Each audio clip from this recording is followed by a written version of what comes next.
విరువూరులో శ్రీ సీతారామస్వామి వారి దేవస్థాన మహాకుంభాభిషేకం ఘనంగా నిర్వహించబడింది. భక్తులతో కలకలలాడిన ఈ వేడుక ఆధ్యాత్మిక వైభవాన్ని ప్రతిబింబించింది. ఈ కార్యక్రమానికి రాష్ట్ర దేవాదాయ శాఖ మంత్రి ఆనం రామనారాయణ రెడ్డి, సర్వేపల్లి ఎమ్మెల్యే సోమిరెడ్డి చంద్రమోహన్ రెడ్డి ముఖ్య అతిథులుగా హాజరయ్యారు. వారికి వేద పండితులు, దేవాదాయ శాఖ అధికారులు, స్థానిక నాయకులు ఘన స్వాగతం పలికారు.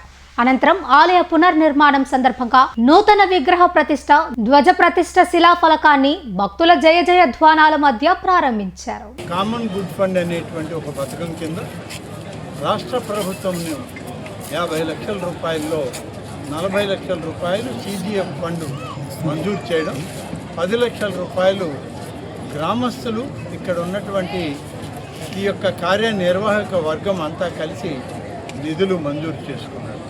దీనితో పాటు ఈరోజు అనేక అభివృద్ధి కార్యక్రమాలకి వారు ఇక్కడ శ్రీకారం చుట్టడం జరిగింది. ఇవాళ ఈ ఆలయం కూడా ఈరోజు విగ్రహ ప్రతిష్ట, కుంభాభిషేకం చాలా వైభవోపేతంగా జరుగుతున్నటువంటి కార్యక్రమం.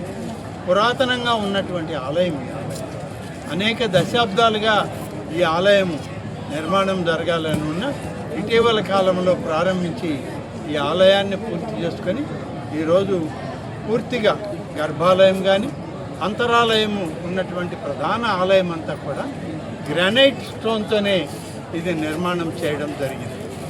ఈ నిర్మాణ కార్యక్రమం పూర్తయి అలాగే ఈరోజు అలివేట్ మండలం కానీ మిగతా కార్యక్రమాలన్నీ కూడా మామూలుగా ఈ యొక్క నిర్మాణంలో భాగస్వామ్యం తీసుకోవడం జరిగింది. ఇవాళ ఇంకా కొన్ని పనులు మిగిలి ఉన్నాయి. ఆ పనులన్నిటికి కూడా ప్రభుత్వం నుంచి, దేవాదాయ శాఖ నుంచి నిధులు కావాలని చెప్పి గౌరవ శాసనసభ్యులు గారి ద్వారా అందరూ గ్రామస్తులందరూ కోరడం జరిగింది. ఈరోజు దేవాదాయ శాఖ ఇంజనీర్లు స్థపతులను ఇక్కడికి పంపించి ఏ మేరకు ఉన్నటువంటి స్థలాన్ని జాగ్రత్తగా వాడుకోవడానికి, గ్రామస్తులకి అందరికీ ఉపయోగపడే విధంగా తీర్చిదిద్దడానికి ఒక చిన్న ప్లాన్ ఉంది. ఆ ప్లాన్ ప్రకారం శాసనసభ్యులు గారు ఆమోదించినట్లయితే దానికి కూడా నిధులు మంజూరు చేసి దానికి అవసరమైనటువంటి నిర్మాణాలు త్వరలోనే పూర్తి చేస్తామని చెప్పి ఈ సందర్భంగా మనం చేస్తాం. ఒక ఆలయం 3 రకాల ఆలయాల్ని నిర్ణయించాం. 5 నుంచి 7 సెంట్లు స్థలం కానీ ఉంటే ఆ ప్రాంతంలో దానికి 20 లక్షల రూపాయలు ఇస్తుంది. 9 నుంచి 12 సెంట్లు ఉన్నటువంటి స్థలం కానీ ఉంటే ఆ ప్రాంతంలో 30 లక్షల రూపాయలు ఇస్తుంది. 15 సెంట్ల పైన స్థలం ఉంటే 40 లక్షల రూపాయలు ఇచ్చి కొత్త ఆలయాన్ని నిర్మాణం చేసి, ఏ ప్రాంతంలో అయితే ఆలయాలు లేవో ఆ ప్రాంతాల్లో, ఆ గ్రామాల్లో, ఆ యొక్క వాడల్లో కొత్త ఆలయాలు నిర్మాణం చేసి ఆ ఆలయాలు కూడా పూజా కైంకర్యాలకి నెలకు 10,000 రూపాయలు ధూపదీప నైవేద్యాల కింద ఇవ్వడానికి ఇవాళ ఈ ప్రభుత్వం చిత్తశుద్ధితో పనిచేస్తుంది.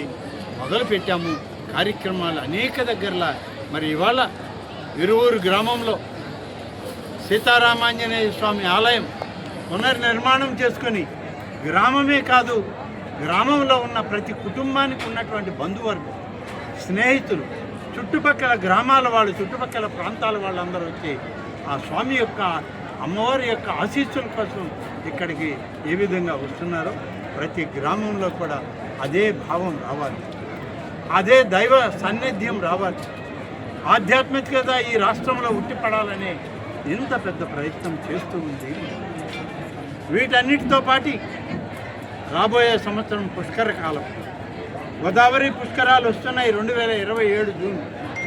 దాని తర్వాత మరొక సంవత్సరం 2028 కృష్ణా పుష్కరాలు వస్తున్నాయి ఈ రాష్ట్రంలో. ఒక రాష్ట్రంలో 2 జీవనదుల్లో పుష్కరాలు రావడం అనేటువంటిది అత్యంత అరుదైనటువంటి సన్నివేశం. అటువంటిది మన అదృష్టం. ఆంధ్రప్రదేశ్లో ఉన్న 2 జీవనదుల్లో పుష్కరాల కార్యక్రమం. మరొక విశేషం ఏంటంటే, గౌరవ ముఖ్యమంత్రి శ్రీ చంద్రబాబు నాయుడు గారు రాబోయేటువంటి పుష్కరాలకి 3వ పుష్కరానికి ఆయన అధినాయకుడిగా ఉండి పుష్కరాన్ని నిర్వహిస్తూ ఉన్నారు. ఇటు గోదావరిలో కానీ అటు కృష్ణానదిలో కానీ చంద్రబాబు నాయుడు గారే గడిచిన 2 పుష్కరాల్లో కూడా ఆయనే ముఖ్యమంత్రి. 3వ పుష్కరానికి కూడా ఈ రాష్ట్రం నుంచి ఆయనే ముఖ్యమంత్రిగా ఉండి చేయడం జరుగుతుంది. ఇది దైవం ఇచ్చినటువంటి ఆజ్ఞ, ఆ దైవం ఇచ్చినటువంటి వరం. అందరికీ ఈ అవకాశం కాదు, అది చంద్రబాబు నాయుడు గారికి ఈ వరం ఆ భగవంతుడే ప్రసాదించాడు. కాబట్టి ఆ స్వామి యొక్క, అమ్మవారి యొక్క ఆశీస్సులు ఈ ప్రభుత్వానికి మెండుగా ఉన్నాయి, మన అందరికీ ఉన్నాయి. మన గ్రామాల్లో, మన పట్టణాల్లో ఇవన్నీ చేయడం జరుగుతుంది. ఇవాళ అలాగే మన సర్వేపల్లి నియోజకవర్గం పెద్దలు చంద్రమోహన్ రెడ్డి గారి నాయకత్వంలో అనేక రకాలుగా అభివృద్ధి చేస్తూ ఈరోజు సర్వేపల్లి నియోజకవర్గంలో 93 ఆలయాలకి ధూపదీప నైవేద్యం 10,000 లెక్కన, ఆ 10,000 రూపాయలు ప్రతి నెల 1వ తారీఖు వచ్చేటప్పటికి పూజారుల బ్యాంక్ అకౌంట్కి పంపిస్తూ ఉంది ఇవాళ మన ప్రభుత్వం. దీనికి అయ్యే ఖర్చు సంవత్సరానికి 1,12,00,000 రూపాయలు ఖర్చు అవుతుంది. ఇది ఆ ఆలయాల్లో వైభవం ఉండడానికే ఏర్పాటు చేస్తాం. అలాగే ఇప్పుడు మన ఆలయం ఏ విధంగా అయితే ఈ సీతారామాంజనేయ స్వామి ఆలయం 50 లక్షలకి 40 లక్షల రూపాయలు ప్రభుత్వం కేటాయించిందో, అదేవిధంగా మరొక 7 ఆలయాలకి ఈ CGF ఫండ్ కింద 6,48,00,000 సర్వేపల్లి నియోజకవర్గంలో ఇప్పటికే మంజూరు చేశాం. త్వరలోనే శాసనసభ్యులు వారి హస్తాలతో ఆ యొక్క ఆలయాలకి శంకుస్థాపన చేసి పనులు మొదలు పెట్టడం జరుగుతుంది. ఈ 6,48,00,000 రూపాయలతో 7 ఆలయాలు, శ్రీ వేణుగోపాల స్వామి ఆలయం పిడూరుపాడు, చెన్నకేశవ స్వామి ఆలయం ఈపూరు, విరూపేక్ష స్వామి ఆలయం ఈపూరు, కోదండరామ స్వామి ఆలయం తోటపల్లి, వీరాంజనేయ స్వామి ఆలయం గొలగమూడి, రామలింగేశ్వర స్వామి ఆలయం పూడిపర్తి, శ్రీదేవి భూదేవి సమేత చెన్నకేశవ స్వామి ఆలయం దమ్మాయపాలెం, ఇలా 7 ఆలయాలు వచ్చాయి. ఈ 7 ఆలయాలే కాదు, రేపే వారితో కలిసి కృష్ణపట్నం వెళ్తూ ఉన్నాను. కృష్ణపట్నంలో పురాతనమైంది, ఇది భగవత్ సంకల్పంతో ఏర్పడ్డటువంటి వేణుగోపాల స్వామి ఆలయం. మన పూర్వీకులు ఎవరో నిర్మాణం చేసిన ఆలయం. ఇవాళ దేవాదాయ శాఖ ఇంజనీర్లు కూడా అక్కడ పనిచేసేదానికి మాకు అవకాశాలు లేవు. అది భారత ప్రభుత్వంలో ఉన్న ఆర్కియాలజీ డిపార్ట్మెంట్ వాళ్ళే ఆ ఆలయాన్ని పునర్నిర్మాణం చేయడానికి ఇవాళ అవకాశాలు ఉన్నాయి. దాన్ని పర్యవేక్షించడానికి మన దక్షిణ భారతదేశంలో ఉన్న ఆర్కియాలజీ అధికారులని, ఇంజనీర్లని మన చంద్రమోహన్ రెడ్డి గారు ఆహ్వానించారు. వారందరితో పాటు మాకు ఆహ్వానం ఇచ్చారు.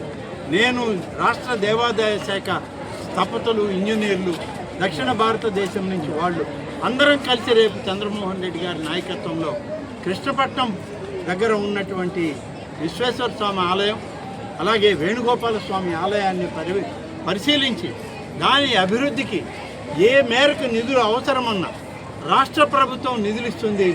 దక్షిణ భారతదేశం అందరికీ తెలియజేయాల్సిన అవసరం, ఎక్కడ ఏమి ఎంతవరకు చేస్తున్నామనేటువంటి దానిలో ఇవాళ ఒక ప్రత్యేకత ఆంధ్రప్రదేశ్లో దేవాదాయ శాఖ పనిచేస్తాము.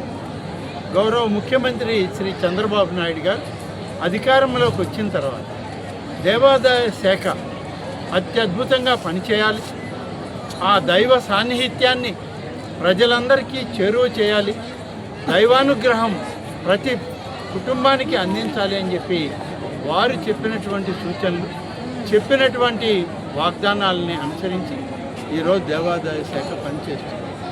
దేవాదాయ శాఖలో ఇవాళ ఒక నూతన ఒరవడి ఏర్పడింది. ప్రతి గ్రామంలో కూడా దైవత్వానికి అనుసంధానించేటువంటి ఆలయాలు ఉండాలి. పురాతన ఆలయాలు ఉంటే అవసరమైన మేరకు పునర్నిర్మాణం చేయాలి. ఆలయం లేకుంటే నూతన ఆలయాలు ఇవ్వాలి. నూతన ఆలయంలో ఏ రకమైనటువంటి విగ్రహాలను పెట్టి పూజించాలో వాటన్నిటిని కూడా ఆ యొక్క గ్రామస్తులే నిర్ణయించుకునే అధికారం ఆయా గ్రామాలకే ఇవ్వడం జరిగింది. రామాలయం కావాలంటే రామాలయం ఇస్తారు, వెంకటేశ్వర స్వామి ఆలయం కావాలంటే వెంకటేశ్వర స్వామి ఆలయం, కనకదుర్గమ్మ అమ్మవారి ఆలయం, శివాలయం, ఆంజనేయ స్వామి ఆలయం, ఇలా ఏ ఆలయం కావాలంటే ఆ ఆలయం ఇవ్వడానికి ఇవాళ రాష్ట్ర ప్రభుత్వం నిర్ణయించింది. ముఖ్యమంత్రి గారు ఆ విధంగా ఆదేశాలు ఇవ్వడం జరిగింది. ఈరోజు రాష్ట్రమంతా ఏ గ్రామానికి వెళ్ళినా ఆలయాల పూజాది కార్యక్రమాలు జరుగుతున్నాయి. ఆలయాల్లో ఇవాళ ధూపదీప నైవేద్యాలను పెట్టి ఆ యొక్క దైవ సాన్నిహిత్యాన్ని ఆ ప్రాంత ప్రజలకి భక్తులకి అందించే ప్రయత్నం ఇవాళ మన ప్రభుత్వం చేస్తాం. గతంలో పూర్తిగా నిర్లక్ష్యం చేయబడ్డటువంటి ఈ యొక్క దేవాదాయ శాఖ ఇవాళ అత్యద్భుతంగా పనిచేస్తుందని చెప్పడానికి ఇవాళ మేము ఎవరం కూడా వెనకడుగు వేయాలి. ఈరోజు 5,900 పైన ఆలయాల్లో ధూపదీప నైవేద్యాలకి అక్కడ ఉన్నటువంటి అర్చకుడికి 10,000 రూపాయలని బ్యాంక్ అకౌంట్కి పంపించేటువంటి ప్రభుత్వం ఇవాళ మేము చేస్తూ ఉన్నాం. అంతేకాదు దాదాపుగా ఈ రాష్ట్రంలో 600 ఆలయాలు ఈరోజు మొదలుపెట్టాం, కొత్తవి మొదలుపెట్టాం, అలాగే పునర్నిర్మాణానికి అనుమతులు ఇచ్చాం.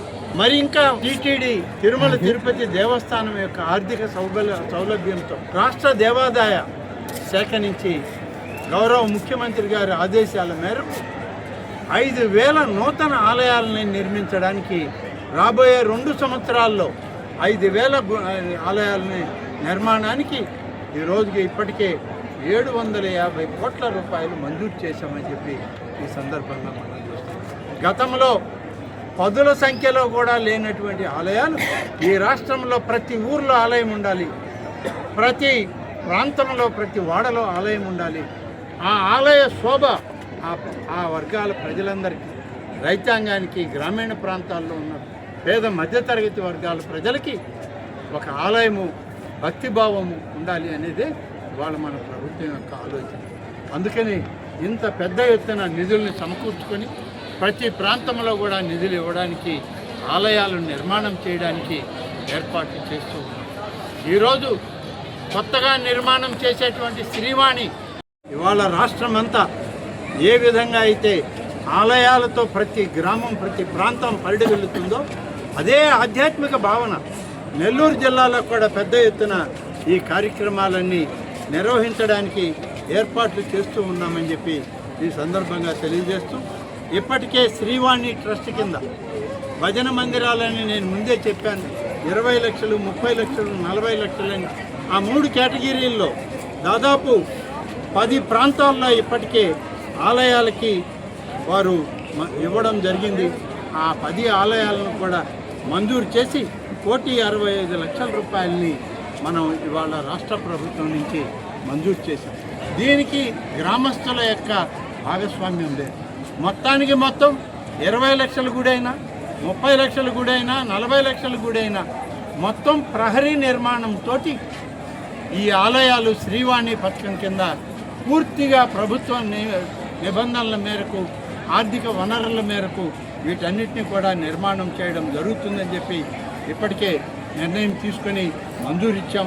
త్వరలోనే పనులు వారే శంకుస్థాపన చేసి ఇవన్నీ ప్రారంభిస్తారు. అలాగే 2 ఆలయాలకి ట్రస్ట్ బోర్డు, ఈపూరు గ్రామంలో చెన్నకేశవ స్వామి, అలాగే సిద్ధేశ్వర మరియు వేణుగోపాల స్వామి ఆలయం కృష్ణపట్నం, ఈ 2 కమిటీలు కూడా వేయడం పూర్తయింది. ఇంకా ఎక్కడైనా మిగిలి ఉన్న వాటన్నిటిని పూర్తి చేయడం జరుగుతుందని చెప్పి ఈ సందర్భంగా తెలియజేస్తూ, నెల్లూరు జిల్లాలో ప్రతి ప్రాంతానికి, ప్రతి గ్రామానికి ఒక ఆధ్యాత్మిక ప్రదేశం ఉంటుంది, ఒక ఆధ్యాత్మిక ఆలయం ఉంటుంది, భజన మందిరం ఉంటుంది. ఈ ఆలయ అభివృద్ధికి కూడా నిధులు మరింత కావాలని అడిగారు. అవి కూడా ఇవాళ రేపట్లో మా స్థపతుల్ని, ఇంజనీర్లను పంపించి ఎమ్మెల్యే గారితో సంప్రదించి చంద్రమోహన్ రెడ్డి గారి ఆదేశాల మేరకు వాటిని మంజూరు చేసి ఇవ్వడం జరుగుతుందని చెప్పి నేను మీడియా ద్వారా మన ప్రాంత ప్రజలందరికీ కూడా తెలియజేస్తూ ఈ ఇరువురికి రావడం నా అదృష్టం. ఎందుకు అదృష్టం ఉన్నామంటే ప్రతి ఇల్లు నాకు తెలుసు. ఇరువురు, ఈ పార్టీ, ఆ పార్టీ, ఈ వర్గం, ఆ వర్గం అనే భేదం తెలుసు. ప్రతి కుటుంబంలో నాకు బాంధవ్యం ఉంది, ప్రతి కుటుంబంతో నాకు సాన్నిహిత్యం ఉంది. దాదాపుగా 4 దశాబ్దాల నా రాజకీయ జీవితం ఇరువురు రాజకీయాలతో ముడిపడింది.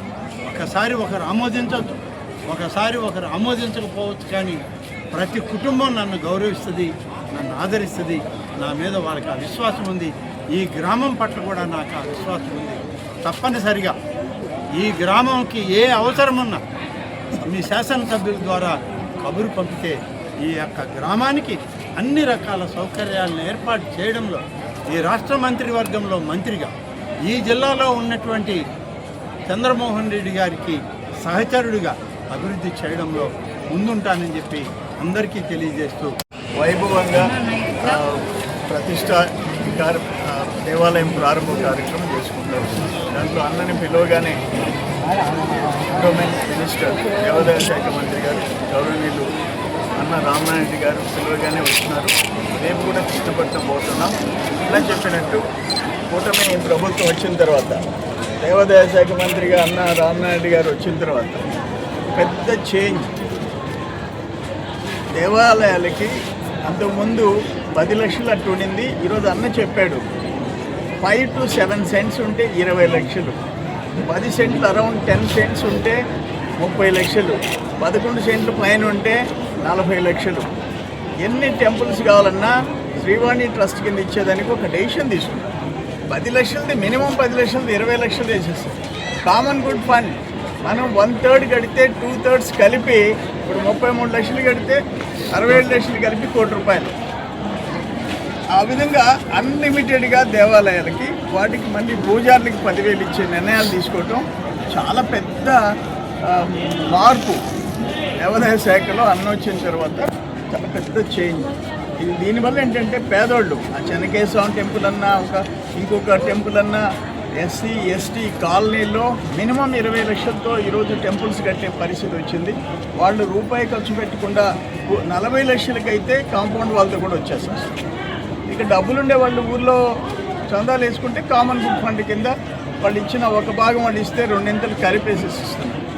అన్లిమిటెడ్గా శాంక్షన్ చేయించుకునే పరిస్థితి ఫస్ట్ టైం నేను చూస్తున్నా. అన్న చెప్పినట్టు ఈ 4 డికేడ్స్లో ఇంత పెద్ద చేంజ్ దేవాదాయ శాఖలో అంతకుముందు మేము ఎప్పుడు చూడలేదు. ఇప్పుడు విరుగురు గ్రామ పెద్దలందరూ కలిసి అందరూ వాళ్ళు చెప్పారు ఎస్సీ కాలనీ, ఎస్టీ కాలనీ, ఓసీలు, బీసీలు అందరు కలిసి ఈ కార్యక్రమం చేసుకోవటం నిజంగా నాకు చాలా సంతోషంగా ఉంది. మరొకసారి అన్నగారు ఇక్కడికి వచ్చినందుకు ఆయనకు కూడా నేను ధన్యవాదాలు తెలియజేస్తాను.